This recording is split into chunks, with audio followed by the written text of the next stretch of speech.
Hello दोस्तों, नमस्ते, जय माता दी। मैं अपने चैनल सोनम अवधी लोकगीत नया अवधी लोकगीत दोनों पे आप लोग का स्वागत करती हूँ। एक छोटा सा बहुत प्यारा कहावा चुटकुला नाच गीत लेके आई हूँ आप सबके लिए। आप लोग सुनिएगा, फुल वॉच करिएगा, कमेंट बॉक्स में जरूर बताइएगा। तो भैया ऐसे है कि अब धान का टाइम आवता है, धान फरे लटके और पके। तो देखा राखी कैसे बोलावत नहीं अपने सजनवा के कि आवत तो धान काटे टाइम आवत बा। तो आप सब सुनिए और कमेंट बॉक्स में ज़रूर बताइए कि हमारा गाना कैसे लाग। तो चला हम सुनावत ही, आप सब सुने। लटक गईले धनवा के बाल हो, कब अइबा सजनवा।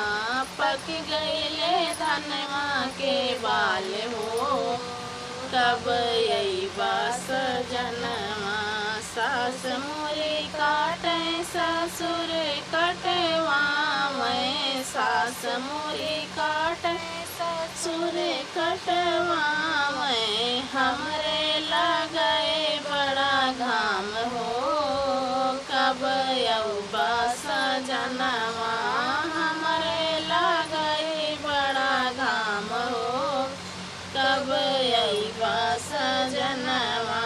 पक गईले धनवा के बाल हो, कब अइबा सजनवा।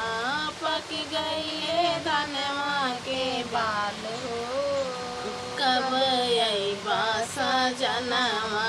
जेठ मोरे काटई जेठानी कटवावै, जेठ मोरे काटई जेठानी कटवावै।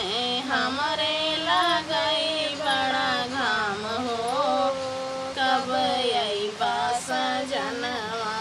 हमरे लगई बड़ा घाम हो, कब अइबा सजनवा। पक गईले धनवा के बाल हो, कब अइबा सजनवा। पक गईले धनवा के बाल हो, कब अइबा सजनवा।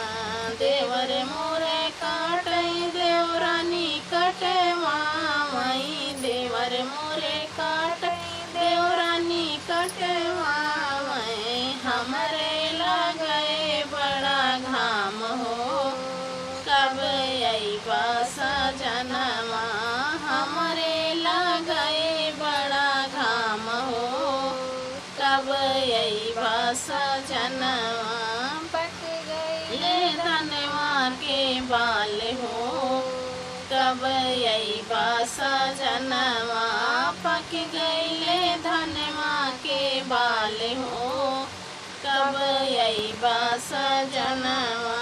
ननद मोरे काटे नंदोई मोरा देखई, ननद मोरे काटे नंदोई मोरा देखई। हमरे लगे बड़ा घाम हो, कब अइबा सजनवा। हमरे लगे बड़ा घाम हो, कब अइबा सजनवा। पक गईले धनवा के बाल हो, कब अइबा सजनवा।